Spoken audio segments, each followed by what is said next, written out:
ప్రపంచంలో ఉన్న భారతీయ తెలుగు ప్రజలందరికీ నమస్కారం. సో ఈరోజు మనం Ayn Rand the fountain head సిరీస్లో పార్ట్ 1లో ఎపిసోడ్ 4 గురించి మనం మాట్లాడుకోబోతున్నాం. సో ఎపిసోడ్ 4లో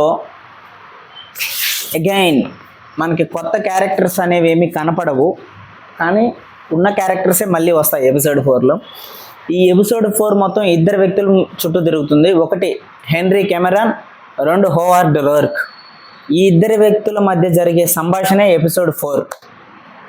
సో ఇప్పుడు డైరెక్ట్గా టాపిక్లోకి వెళ్తే, కట్ చేస్తే హెన్రీ కెమెరాన్ హోవార్డ్ రోర్క్ దగ్గరికి వెళ్ళి సాయంత్రం పని అయిపోయాక ఒకసారి నా గదికి రా, నా రూమ్కి రా అని చెప్పి పిలిచి వెళ్ళిపోతాడు.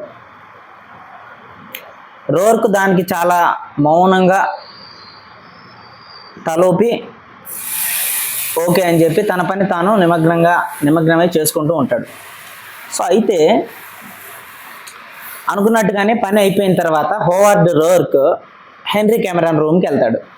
హెన్రీ కెమెరాన్ రూమ్కి వెళ్ళగానే ఫస్ట్ డైలాగ్ హెన్రీ కెమెరాన్ నోట్లో నుంచి వచ్చే ఫస్ట్ మాట ఏంటంటే, నిన్ను ఈ రోజు నుంచి పనిలో నుంచి తీసేస్తున్నాను అని అంటాడు. దానికి రోర్క్ అవునా అని అంటాడు.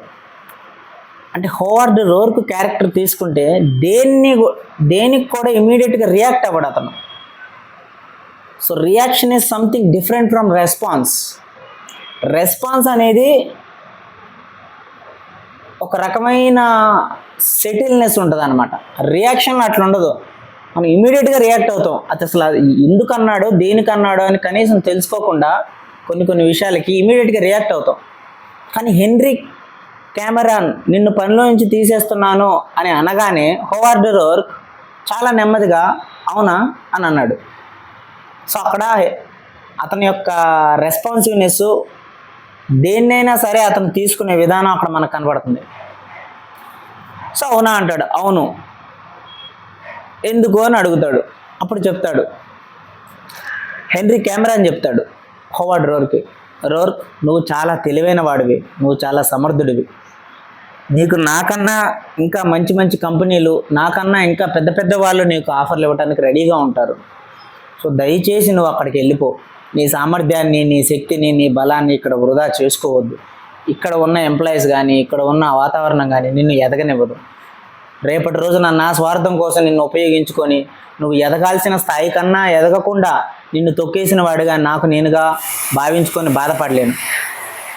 నువ్వు వెళ్ళిపోరు, నువ్వు చేయగల దానికన్నా ఇంకా ఎక్కువ చేయగల సమర్థుడివి నువ్వు జీవితంలో, వెళ్ళిపో అంటాడు.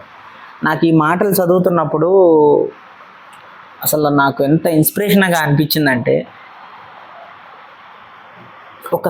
ఒక సినిమా చూస్తున్నట్టుగానే ఉంది. ఇక్కడ మనం అర్థం చేసుకోవాల్సిన విధానం ఏంటంటే, మీకు కరెక్ట్గా ఆ ఫ్లో అర్థం కావాలంటే నేను ఒకసారి చదువుతా ఆ లైన్లో. ఆమె ఎలా రాశారు ఐన్ ర్యాండ్ గారు అంటే, నిన్ను తీసేస్తున్నాను అన్నాడు కెమెరా. అవునా, నెమ్మదిగా ఉన్న చోటే ఉండి ఇలా రా కూర్చో అన్నాడు కెమెరా. రోర్క్ ఆ ఆజ్ఞ పాటించాడు. ఇప్పుడు అంటాడు ఏమని, హోవార్డ్ రోర్క్తో కెమెరాన్ అంటాడు, నువ్వు చాలా సమర్థుడివి రోర్క్, నువ్వు కాదలుచుకున్న దానికి మించి కాగల సామర్థ్యం నీలో ఉంది. ఎప్పుడో కాదు, ఇప్పుడు నిర్ణయించుకోవడమే మేలు. ఏమంటున్నారు మీరు అని రోర్క్ అంటాడు. నువ్వు ఎన్నటికీ చేరుకోలేని ఒక ఆదర్శం మీద, వాళ్ళు నిన్నెప్పటికీ చేరుకోనివ్వని ఆదర్శం మీద శక్తిని, కాలాన్ని వృధా చేసుకోవద్దు. నీలో ఉన్న అద్భుత నైపుణ్యాన్ని వినియోగించి నిన్ను సాగదీసి హింసించే రేక్ని నువ్వు నిర్మించుకోవడం వృధా.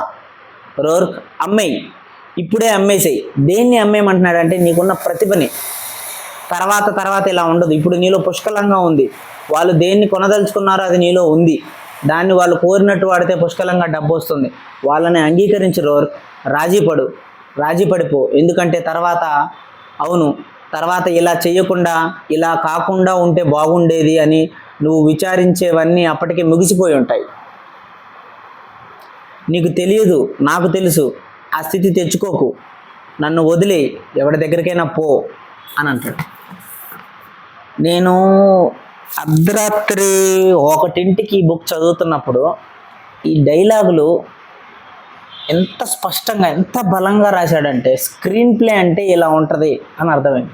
నాకు తెలిసి రామ్ గోపాల్ వర్మ గారు ఈ పుస్తకం చదివి ఇన్స్పైర్ అయ్యాను అని అన్నాడు అంటే నాకు అప్పుడు అర్థమైంది స్క్రీన్ ప్లే అనేది ఎంత క్లియర్ కట్గా ఈ బుక్లో రాశారు అనేది.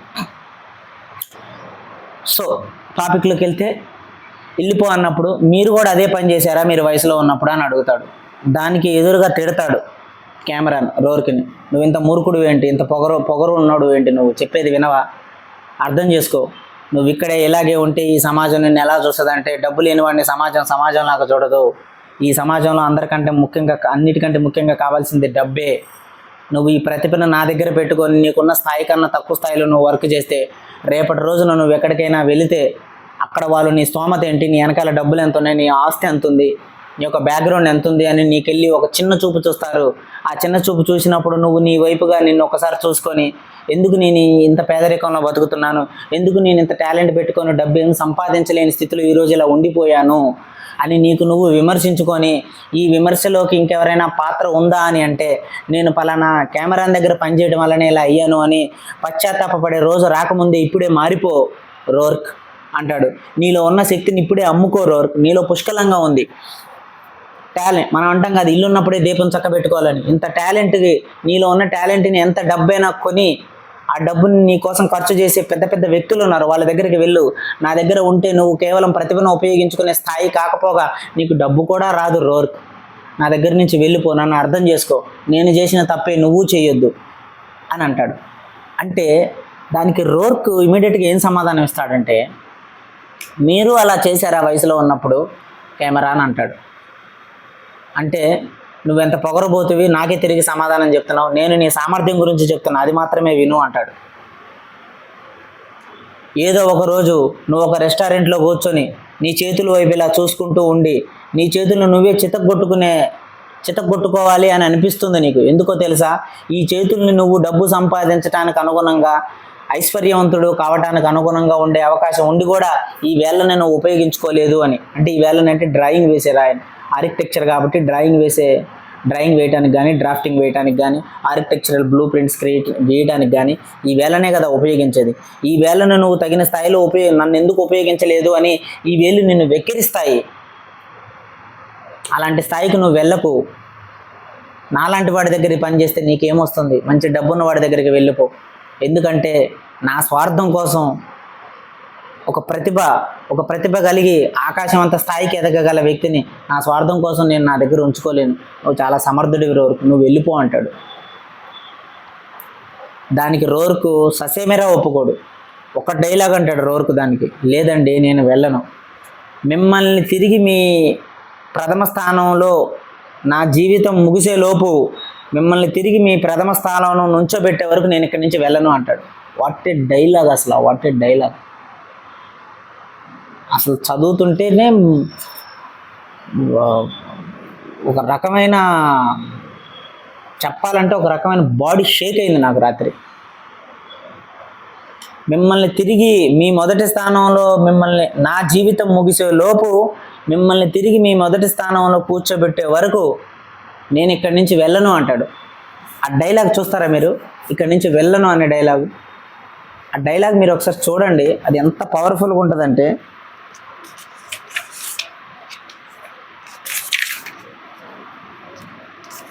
ఇక్కడ చూడండి, you can able to see this particular dialogue.